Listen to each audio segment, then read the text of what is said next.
Niantic has actually finally fixed the Pokédex glitch. Now, if you don't know what the Pokédex glitch is,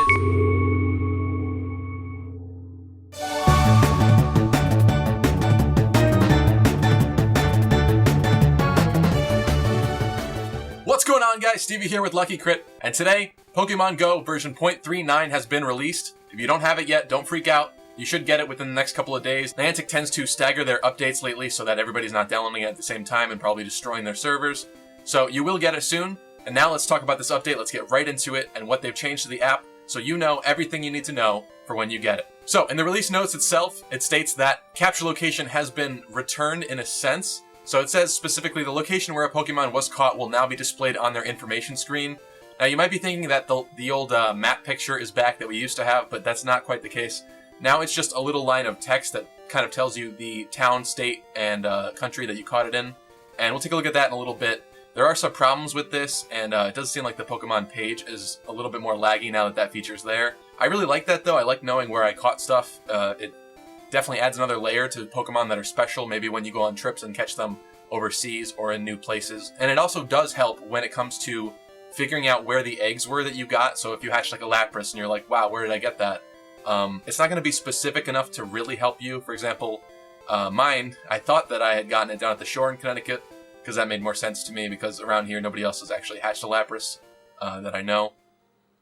But it actually turns out that I did get the egg here somewhere. So I'm wondering if the theory about like fountains and stuff and Pokestops that have to do with water may have been one of the ones that gave it to me, or have a higher chance of giving Lapras eggs from 10Ks. But that's something completely different.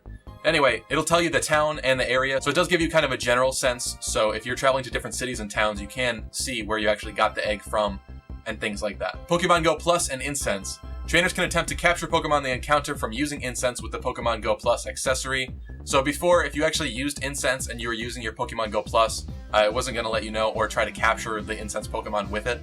But now that's obviously been added, so that's pretty cool. Not that anybody would be like actively catching Pokemon with the Pokemon Go Plus while using their Incense. I think the flea rate is a little too high for that, but it's nice that they patched that. And it also says minor bug fixes. I noticed a couple changes myself, but that's going to be it for the actual patch notes here, which doesn't seem like much. I guess what we're going to see from this point on is smaller updates.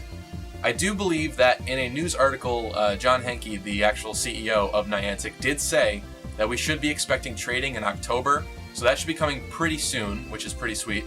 And I wasn't expecting an update this week, actually. I don't think it's quite been 2 weeks yet since the buddy system, unless I'm losing my mind. But so it is nice to get an update when we're not expecting it.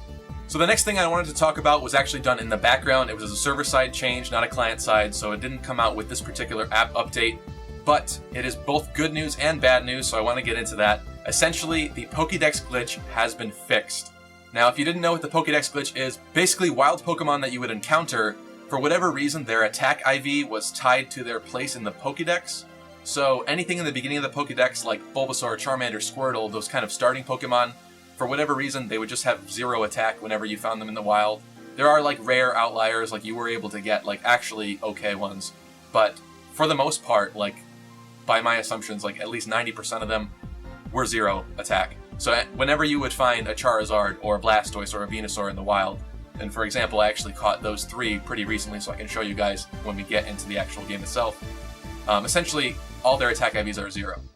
Now, it also meant that Pokemon later in the Pokédex, like Snorlax, Lapras, Eevee, Dragonite, those Pokemon would have a really, really good chance of having maxed attack, so essentially 15 attack. And that's basically the case for all of those Pokemon that I managed to find in the wild as well, which is really good for those Pokemon, which makes it so that you have a really good chance when you actually find a Dragonite or a Snorlax that you're going to get a pretty good one, because you don't have to worry about the attack IV.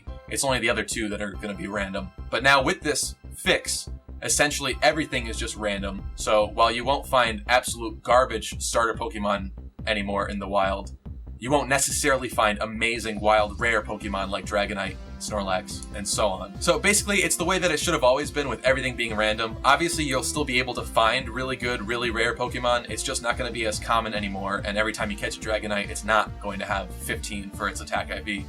So good and bad with that. But I'm glad to see the fix is here, and also people are saying that Nest IVs have also been updated too.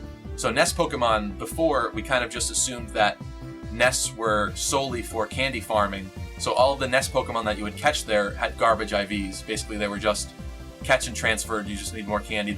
You would go to these places to build up that candy. And that made sense to me. I was perfectly fine with that. But apparently they've also made it so now nest Pokemon have the random IVs as well. So they won't necessarily be bad when you go and catch them from a nest, which I guess is a good thing. But now let's dive into the app. Let's take a look at what's been changed and some of the new features and even some of the new problems. And we'll see how it's going. So if we go into my Pokemon here, this is the top of my list. And first off, right off the bat, let's take a look at some of the locations that I caught some stuff. So we've got... Let me try to find something that I know was out of state for sure.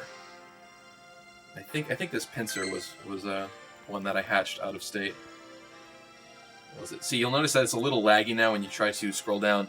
So yeah, this pincer was caught in Kinnikit, North Carolina. I actually hatched it, so I guess the Pokestop where I got the egg from was in Kinnikit, North Carolina. It's not very specific. You're not going to be able to look at what street or which particular stop it was from, which would be really helpful, but not the case here.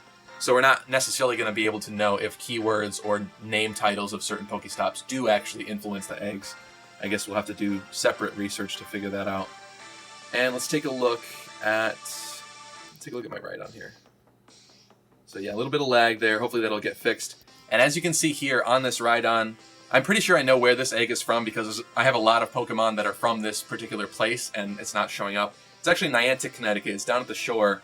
So apparently some places are missing some data. There are some new bugs with this. And there is another Pokemon I wanted to show you. I think is it Venusaur? No, Venusaur is from Middletown, yeah. So there is a Pokemon that, oh, you know what it is? It's the Blastoise that we caught from the lure in the last episode. If you want to check that out, by the way, check out the icon in the upper right corner. We have this Blastoise here that we caught. He actually spawned off of a lure, and it was from Stonington Burrows. And if we look down here, absolutely no data here, just 2 little commas, which is kind of funny, but clearly there needs to be some fixes, and maybe whatever code they're using or whatever, it's not specific enough to know the exact location in some cases, and I could clearly get confused about where stuff is from. I don't know if it's confused because I got it from a lure, but actually, yeah, let's take a look at this Charizard. Is the Charizard the same? Because this we actually did find in the wild in that episode as well. Yeah, okay, so that particular area, for whatever reason, it just doesn't know where that is. It's clearly in Connecticut, United States, but no idea. So that's that. Now let's take a look at the menu here. You'll notice the settings icon is further down, and that's so that when the GPS is not found, it's not blocking it, so you're actually not able to go into the settings here. So that's kind of cool. Aside from that, really nothing else has changed. I did see that people were pointing out that there was a new like shoe icon whenever you would incubate an egg, but we haven't figured out what that is supposed to be for yet. And I did also notice that there are some bugs in here. So if you look at the jogger icon here, there needs to be some more text fixes here as well because there's no slash. It's not... I guess I got confused because of the decimal point because it's 299.96 out of 1,000 kilometers walked here, and I guess it's so long that there's no slash. And some other people were reporting some similar things with some of their medals and how they are tracked. So that's going to wrap it up for this update. Not too much that came out with this one. I'm glad that they're adding back the areas where Pokemon were caught from.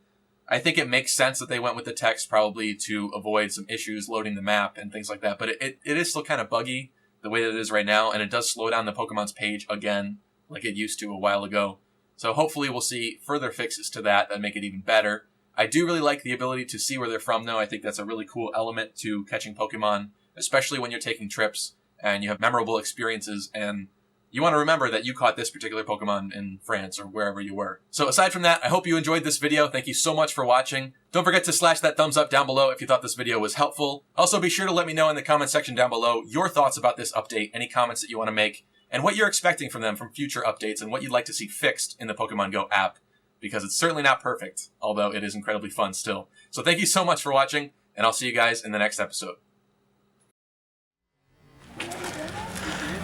Oh my god. He's got it. High CP. Oh my. It's gonna be like 11. Oh my god. 1,000. This dude. Away. Please, Jesus, please. Film me, dude. Film me. God. Are you serious? What is it? He's deep red. 585.